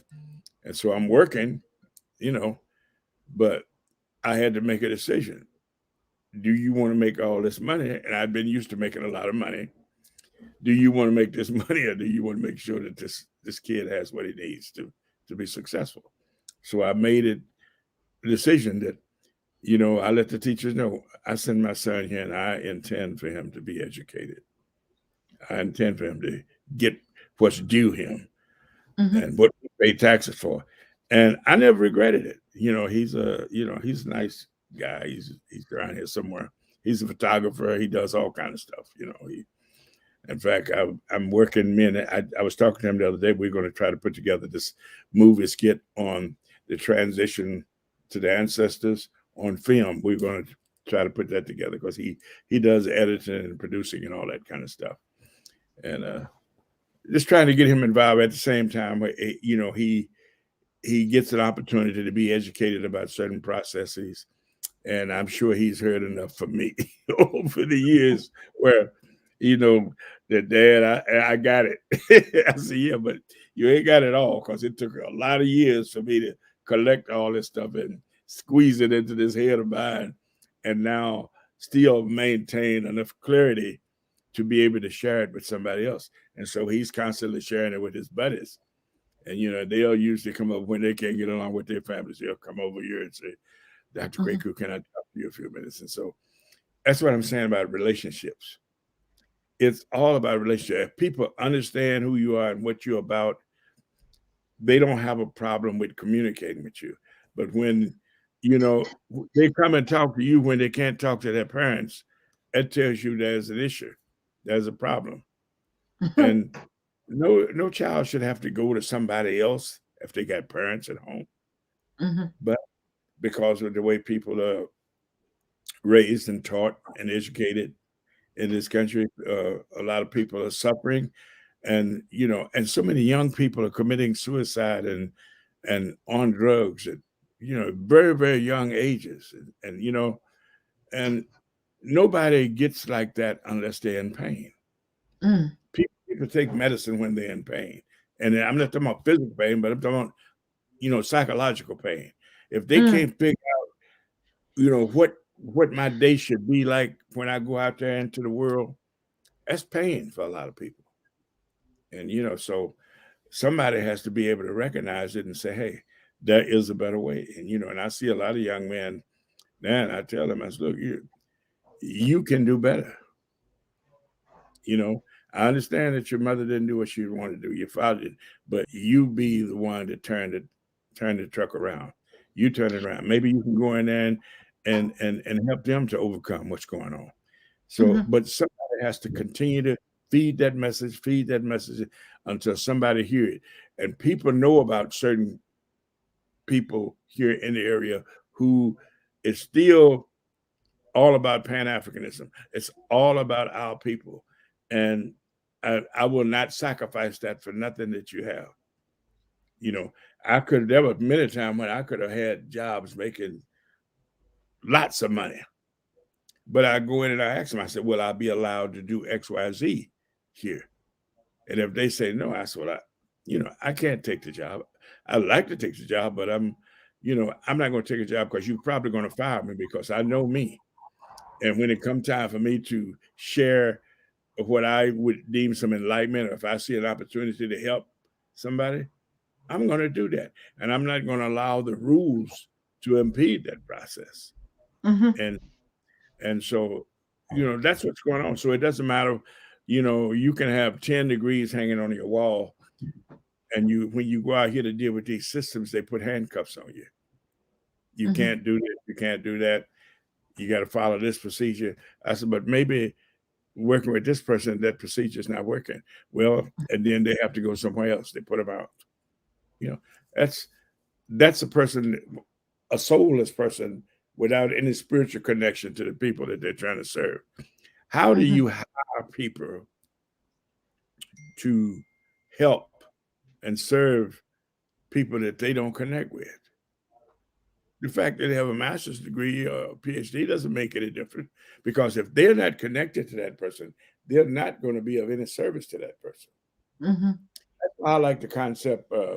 When I don't know whether it was Jackson who was talking about thousands of years ago in Africa, you had to study for 40 years before you were allowed to teach in public. And the reason behind that was you learn wisdom. If in 40 years you ought to be able to learn wisdom and learn the whole process. You've learned who you are. Uh, you've discovered what your spiritual attachment is to the world and what it's meant for you to do. Mhm. When you come out of college, I watch those young kids come out of college with 25, 26 years old. They don't know nothing about life. A lot of them come from homes that are middle class. They haven't had any experience, and they send them right in the heart of a school district where people need help the most. Mhm. and you expect them to be successful. My thing is, they don't expect them to be successful. They don't really care, as long as they're moving the train down the track and they're making money. Mm-hmm. And the fact that a school system can make money off of people failing, there ought to be a law against it. But they do. They get away with it every day. But yet and still, they're always crying about, we need more money for school teachers. We need more money for schools. We need more money for this. Well, what's the purpose? The only thing you're doing is filling up the prisons, and you turning these kids out in the street when they're 17 and 18, and they're getting babies, and they're not equipped to even take care of themselves, but they're out there getting babies and creating another process of people being, in an environment that's not conducive for them to be happy or to develop as human beings. You can't be a parent, at 15, 16, 17, 18 years old, especially if you come from an environment that has been dysfunctional. Where do you learn your skills at? How do you know what to do when your child cries? I've seen kids when I've had parenting classes, and I've had mothers in there screaming at a baby because the baby is crying. And I'd have to tell them, look, that's your child. I maybe not, you don't think I have right. I said, but I don't like that. I don't want to see nobody, because the child doesn't know what you're doing when you're screaming at it. Because 9 times out of 10, when a baby cries, there's something that needs to be done. And they haven't even got that conceptualized yet. If you don't know when your baby cries whether it needs to be changed, or it's hungry, or maybe it's got a rash or whatever, if you're not even able to pick up on those little keys, how are you going to be a parent? It's all about, understanding that if you want your child to be healthy and happy and they grow up and have an opportunity in life, that you are the foundation. You are the foundation. The mother and father is the foundation of those children, just like my mother and father was, and their mother and father was before them. And if that chain gets broken, people start to lose their way. One of the things I always did when my kids was young, I made sure when I worked, I'd come home. Even if I was working, I'd come home long enough to put them in bed, sing them a song, play a guitar, something, any kind of interaction. And they wouldn't go to sleep until I come and say, Dad, you didn't sing our song yet. And I'd go in and get it. You have to do those things. And the thing about it is that I love them to death, because I realized that it's one of the things that, and I read it later on, but I didn't realize it at the time, was that I was getting as much out of that as they were. And that's why I was teaching the father class, and I was telling a father needs his son as much as the son needs the father. Absolutely. Because if the father needs the son and he can't see his son, guess what? He has lost a part of who he is. And he's not going to be right as long as that don't get fixed. Mm-hmm. And I've seen a lot of, people run around there, they haven't seen their kids for years, and they go through these processes. But, people have to realize that it's all about that spiritual connection. I'm spiritually connected to my children. I love them. I want them to be happy. They want me to be happy. That's the communal right there. And everybody should want that for their children. Every mother should want that for her child. Mm-hmm. And these guys now, what's so disturbing about them is that they still kind of see themselves as breadwinners. I'll go out and get the money, but that's all. That's my whole role. A kid don't know how much money you're making necessarily, or they probably don't care. Because I know there were times when I had to interact with my kids, and like I said, okay, I'm going to take you guys here this weekend, and then I would get to the weekend and find out I don't have enough finances to do that. I said, well, I would just tell them the truth. I said, look, Daddy don't have enough money to do that, but we're going to do something else that's fun. Find something to replace it that's fun.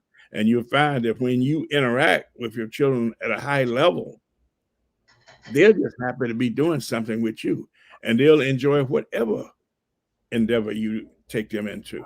But you've got to trust the fact that, I'm important to them and they're important to me. Mhm.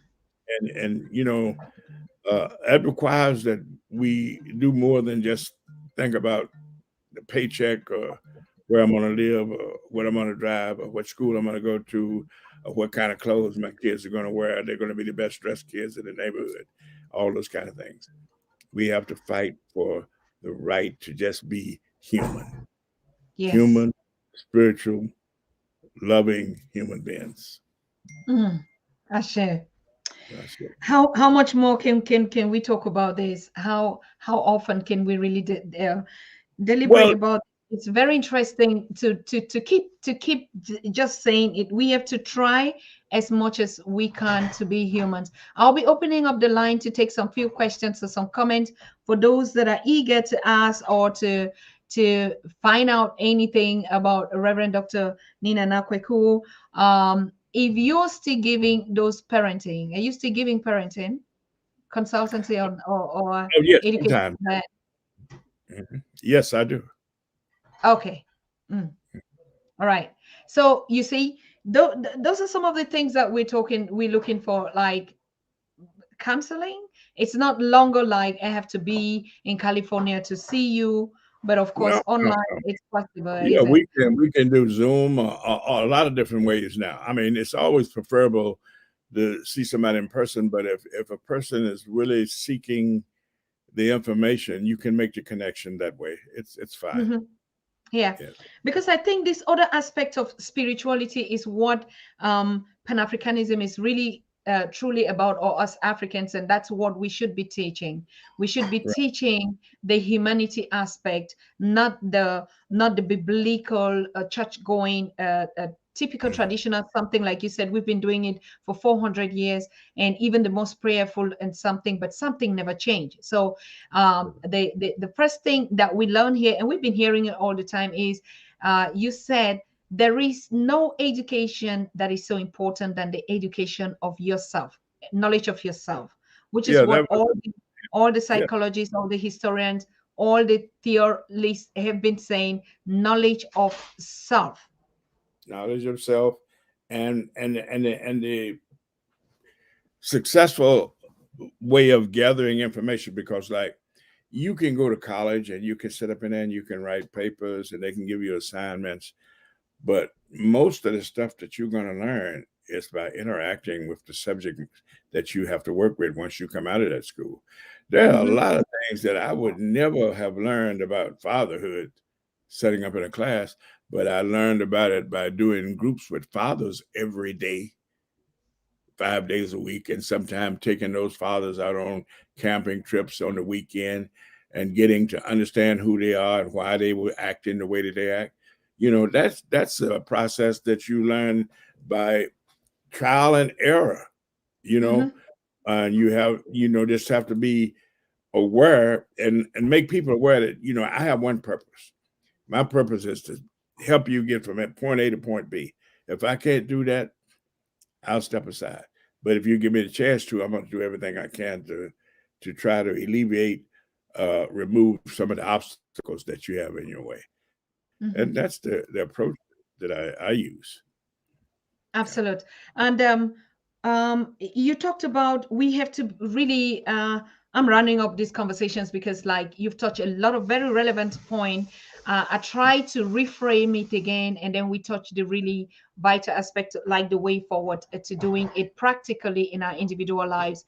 After listening, we have to put it into practice. Like you said, the best way would be for us to actually get out of the systems and start building our own systems, particularly the issue of education and teaching. And I think even though some of us, not even all, are getting consciousness, like you say, we're waking up from this mentality into our spirituality. And this wake up means you either wake up and you're confused in the situation and the state of mind in which you are, so you need a sense of direction. So I or we are thinking, and we put in this structure into say we have to teach. It doesn't matter. We have to teach the spiritual. We have to teach Pan-Africanism again. It doesn't matter how much consciousness we have, but the ability, which is the fundamental topic or the points that you're touching, is a spirituality of being human. I think if we That's get right. that, if the generation today, I'm not talking only about the future, we're talking even about us parents and elders, if we even would get that, and then we still have maybe 5 years or 10 years, whatever. But if we understand that point right now, and then we know that we still have a bonus year of 5 to 10 years, I think we're super good to go, because that's the fundamental. Whether That is. political, economic, sorry, and whatever things that we wish for on the continent, I think, like we're talking about the leadership all the time, even the leaders need to get this teaching or to get this awakening. Most of them are not. We're still all in this functionality, and that's why those that are a little bit awake are touching them. But imagine that they would really have to pull back, Right. evaluate like the world from a conscious point of view. Just sit back, just take some time off and just reflect. What is, if I'm ended today, what is it that I'm leaving behind? Like taking a retrospective of your past life, and then you want to assess it and see how you want to go before. So you want to do some other things differently. Like you will not be in the same state, like you're saying, doing the same thing all the time. And that's insanity, isn't it? It is. And one thing I always, another thing I ask people, and people are so shocked when I ask them a lot of time when they first show up. I say, "Are you happy?" And people can't answer the question. It's amazing. You should know if you're happy or not. I mean, you just should know that, because if you don't know it, how could anybody else possibly know that? You understand what I mean? Mm, And people say, "Well, I never thought about it." I said, "Well, maybe you need to take time out of your day and think about whether you're happy or not. Because mhm, if you're in a relationship that you don't want to be in, if you in misery every day, I don't think, I mean, you can't, are you afraid to answer the question? Because sometimes when you answer the question, it forces you into another form of thinking. Well, maybe I need to do something about it. If I'm not mm, happy, then why am I not happy? I can start looking at things. Well, my kids is unruly. My husband doesn't come home. Uh, I'm not getting paid enough on my job, or whatever those issues are. But you should know whether or not you're happy or not. And that's and, even and mean that even goes to the fundamental to know if you even know what that happiness that you want is even. yes, yes, yeah. If you know what it is, and people say, "Well, I'm all right." Well, I said that's not good enough. Life. Do you think that the Creator brought you into this magnificent place of being just for you Yes, to be all right? you know, yes. Or and don't so even know whether you're all right. yeah, and you don't even know if that's you're right. You don't even know if that's really what you got on your brain. So I mean, it's really we have to do this. Uh, it's one thing to, and I leave that to the experts in math and stuff in terms of economics. Although I understand the importance Over 10 of us minutes more. becoming economically viable in order for us to declare independence, but until people are happy, until people know who they are, until people know what it is they want out of life, until they know what they expect from their children, it ain't going to make no difference if they had $50 billion. They're not going to be successful until they figure out those things. And Mm, sometimes people, that's why sometimes you'll see people and they'll become super rich, and before you know it, they've lost it all because they didn't know what to do.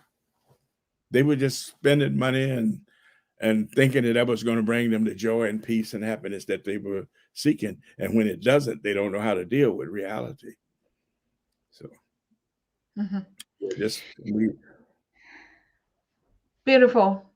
Um, One last thing before we depart, we're leaving, and I want to remind every other person that is just joining or that did not make it on time that we are paying all Africans worldwide pay on the Pan African Daily TV. We want to join here tomorrow, 6 p.m. Europe time, 12 p.m. in Eastern American Standard Time, and 1 p.m. Caribbean to pay our last respect to to Professor Dr. Runoko Rashidi, who passed away early this week. And we are going to have keynote speakers from the continent, from Europe, from America, from Haiti, to share his legacy with us, tell us the type of the person. I mean, like, to those who never had the opportunity to know him. I personally read a lot about, not just even a lot, a hunch about him, because I really was interested to have him as a guest to lecture us on the Pan African Daily TV. And we had been putting all that together. Only to miss this point in time. So, but one thing that I want to thank Africans, even the ones that are inquisitive for knowledge, is after this sudden announcement came up, we can see the social media almost shut down, honestly. And I think that's also one aspect that we're talking about as spirituality. We can really take this as tools, as measurements, to see that we are more, we're more than, I mean, I can imagine something like this 2 years ago that we would even relate, or you would see some people actually sharing that. But the passing away of this ancestor, or all the other elders, Pan-African, and teachers and leaders, and those that actually were for their people, is being felt every day. And even if people don't know them, they share it, they research, they get on board. We had a lot of young people coming up and like, oh, I heard the name, I saw the picture, and they started posting. I mean, social media was so active, even up to today that we're talking about. And then we see also the platforms in America, particularly where he was, or Caribbean, on the continent, people actually doing this eology, to talk about his life. I think that is one of the aspects that I want to give you guys thumb ups. I mean, I hope I could just embrace all of us right now, because Yeah. really, this has been one of the critical things that we've never. How do we accompany our elders? How do we even recognize them? How do we know who our teachers were? Because we're talking about this system of where we've been taught by the opposite. And we have always seen that we've celebrated even birthdays that are never relevant to us, feast that we don't even pertain or even be a part of it. Holidays that mean nothing to us. But we've never gathered at the table at the family house to actually look into our own leaders or to pay attention to them. But this is happening in the beginning of this year, from the death of Magufuli, or the death of Excellency Kaunda. Most of them, the elders and the leaders now, even just around us, Africans are paying attention when we lost one another. And I think that is actually the awakening that we're talking about. That is the motivation, that's the inspiration, that is the fire that we want to burn in one. Just pay attention around you, and you would see differently that for the time being that we've been talking now, we get more clearer. Now you see an African that you used to think, oh, he's a Haitian, but just because he's melanated or brown or black, he is African. And so this connectivity, we don't need like that geographical space that Reverend is talking about, must go to the continent. But all of us, we're connected, just where we are in a different time and space, and where we are, what mediums we're using, we are one. And that's the most essential. So when when we say elder, not because he was old, no, but we're saying elder in the sense that our teacher, our mentors. Yeah, somebody wrote a message to us in the Pan African 2 days ago, and I found that so profound. He said, while Dr. Ronoko was on the journey to look for knowledge to impact Africans, while we were sleeping. We were sleeping when he was on mission. He was working to bring us salvation, to bring us freedom, liberty, unity, love, peace, harmony, and, happiness. and He above was his own working.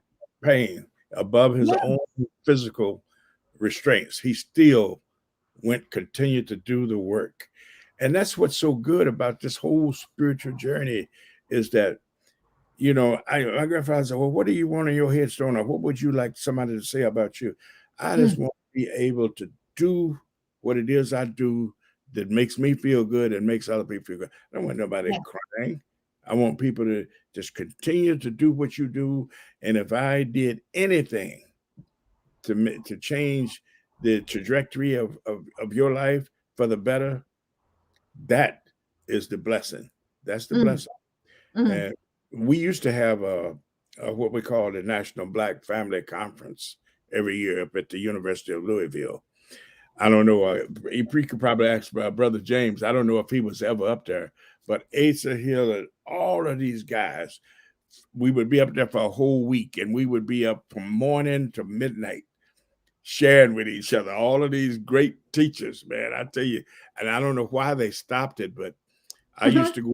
I used to go up there myself because it was just food for thought, just to hear what other brothers were doing wherever they were doing it.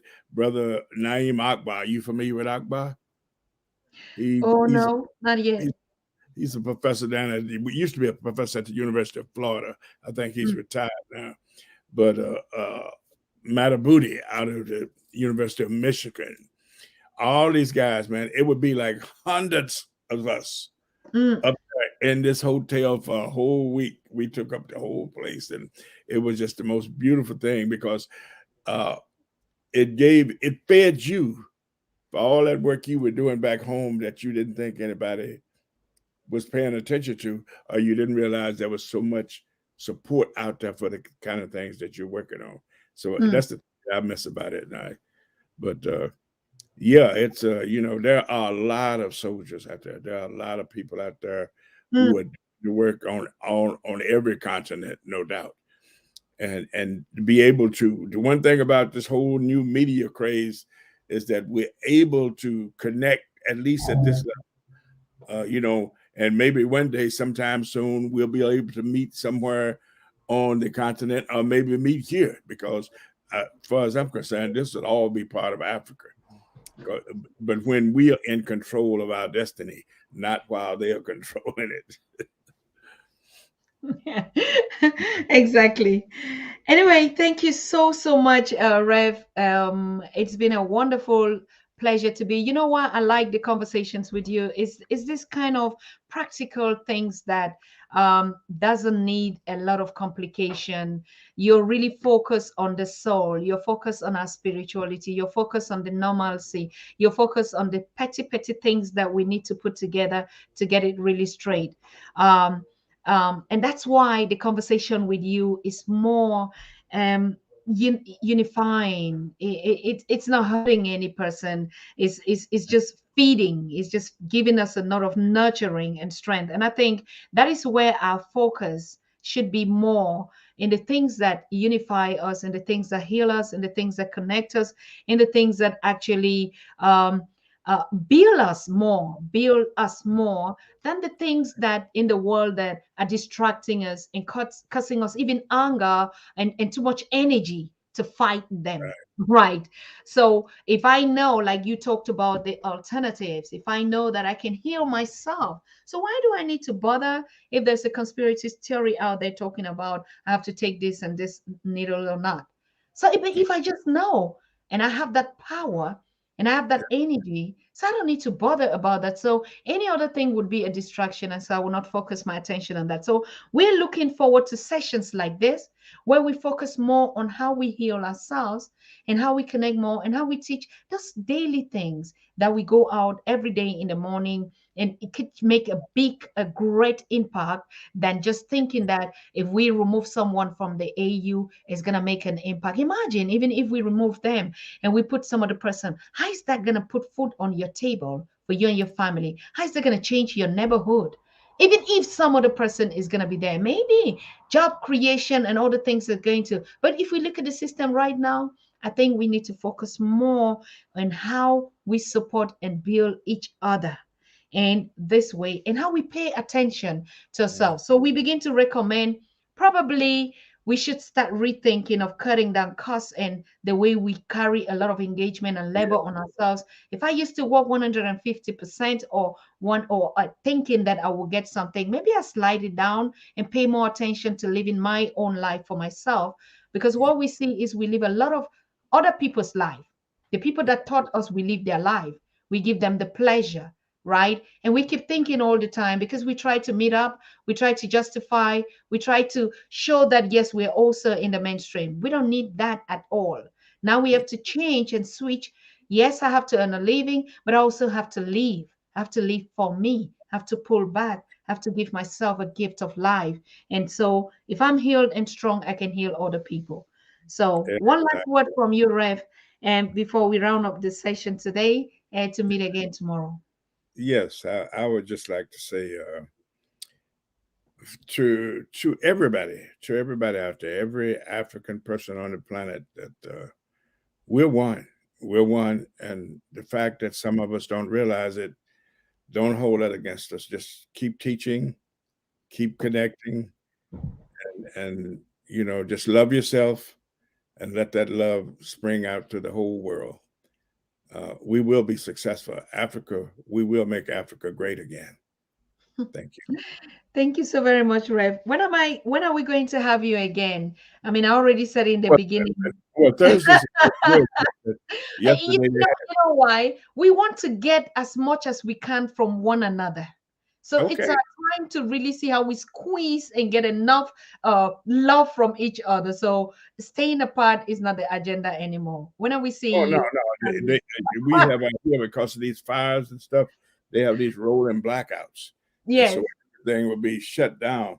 So every Thursday at 11 o'clock is fine with me as long as it's appropriate Okay. for what you guys are doing now. Yeah. Beautiful. Yes, I think All that's right. also fine. We'll get in touch with you and to find out. Yes, we're not going to put some pressure in you. We also have to leave you to relax. But of course, I think this spirituality is what we need to get as a daily food every day. And if we can meditate in the space and we're there, like what Yeah. we are connecting, I think it's more healthy. Yeah, and there's always a possibility that we could do something shorter, at least some kind of spiritual awakening, some daily ritual for Mm, which your listeners would want to deal with the whole spiritual realm and not deal with the politics, but just the cleansing of the soul and the spirit, and maybe give them some brief exercise on how mhm, to achieve that process. mm. I think we could do something like that. Thank you so But very much. Thank you, thank Ray. It has thank you. been a wonderful pleasure and blessings to your family out there. Yes, like you said, we're gonna meet. We're spiritual and physical people, so let's let's just see what nature So, has for us. so what time tomorrow is it? You guys on at what time? I don't know from your own time because you're in California. I don't know what time difference, but it's usually we're Well, going to start 12 well, 12 it was p.m. it was Eastern it was Standard. 11 o'clock. It was 11 o'clock here when it was. What time when you came on? It was 8, so it's gonna be 10 o'clock. 11? No, 9. 9. It should be 9, 2 hours back. Okay, 9. Okay, 9 o'clock. All right. Hmm. So you'll send me the link, or is it just we just gonna sign in? Yes, I will still send you the link Oh, to everyone that is doing an eology tomorrow, and to all our panel our viewers and followers. If you want to say something or you say you want to share something and you want the link to the studio, we did be very happy to share it with you. We want to have a lot of people, just not a lot that it has to be a crowd. Most of us we sit and listen. Of course, that's also a contribution, but if you really are eager and you say, I want to participate and I want to have the opportunity or the pleasure to share one or two words with the people how you know him, we would send the link to you. Just text us on +49 15 782112379, and we would get you live in the studio with us. Thank you so much, Elder Kweku, and we see ourselves thank tomorrow. you, Yes, Sister Tata, and have a wonderful day. Take care. thank you so much. Oh, Yes, night. and I want Yes. yeah. So the flyers are dropping out tonight. I want to thank all my viewers, Kalena Halfa, Sainovi Ridley, sister. Thank you so very much. Kofi, Young Elder, I saw you. Truth Seeker, Johnny Boy. Thank you for being on spot. And and the Pan African Daily team was actually active, trying to coordinate. I want to thank all of you. Sonny Red, Drummond. Thank you so very much, Henry Ross. I also noticed that you were in our presence tonight, and a lot of people, Delaware driver, the Delaware or Delaware driver. I mean, I'm just calling the names that you put out here, right? So don't point a finger at me. That's who you say you are, and that's who I'm gonna call you. And Mohammed Samura, thank you for being here. Sunny Red, I already said that. Johnny Boy, of course. And it's a pleasure again. I know sometimes we just come, we focus on our lectures and don't think that we're not paying attention. I mean, I see every comment and everybody, particularly those on the YouTube. That's where I see your dashboard. I really don't switch to those on Facebook. I want to thank all of you too watching from the different platforms from the continent and wherever you are. Your comment would be responded. If you have questions, just drop it in the message box or in the chat box. If you have any contribution or you want to be a guest, I see a lot of people also signing in. Be aware that we can take everybody. That's a fact, because we're building a lot of structures which are sustainable to teach us into Pan-Africanism and take another step further than just being here on the facts. Yeah. All right. So Carrie Banks, how can I forget you? I can't forget you, dear, because you are you always say family. Oberham, I see you, of course. And Kofi, I don't know what you came late. I saw that you came late, but you got into the reaction and you were just doing your work. And I want to thank Quincy Jackson, 1950, Omo Womi Mwokoye. I think that sounds Yoruba. And yes, Johnny Johnson, thank you so very much for being here. It's the first time I see your name, but I know all of you are watching in the background. And yeah, if I didn't call your name, and I can mention your name because the chat is limited, that I could see a few people, just know that I appreciate you. I'm grateful that you're here and that we're sharing this space in time. It's a blessing. It's a big blessing. I belong to you. You belong to me. Logo me. Remember, that's our motto on the Pan-African Daily. And we're so happy each time we have our elders. Please make it a date with us tomorrow, 6 p.m. Europe time. 12 p.m. Eastern American Standard Time, 1 p.m. Caribbean. I think 1 p.m. also 12 p.m. Haiti, because we have the Queen of Haiti that is going to be with us. Professor Baina Bello is going to be with us. If you are here for the first time, I keep repeating it, even though it's in the chat. Make sure you subscribe, click your notification bell, and this time you're updated anytime we come live accidentally, or in case something happened, we never know, you get a notification on time. Thank you. We see ourselves. Good night. Bye-bye. Blessings. Bye.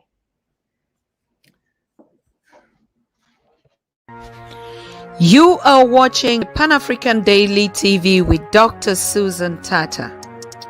The Africa we want.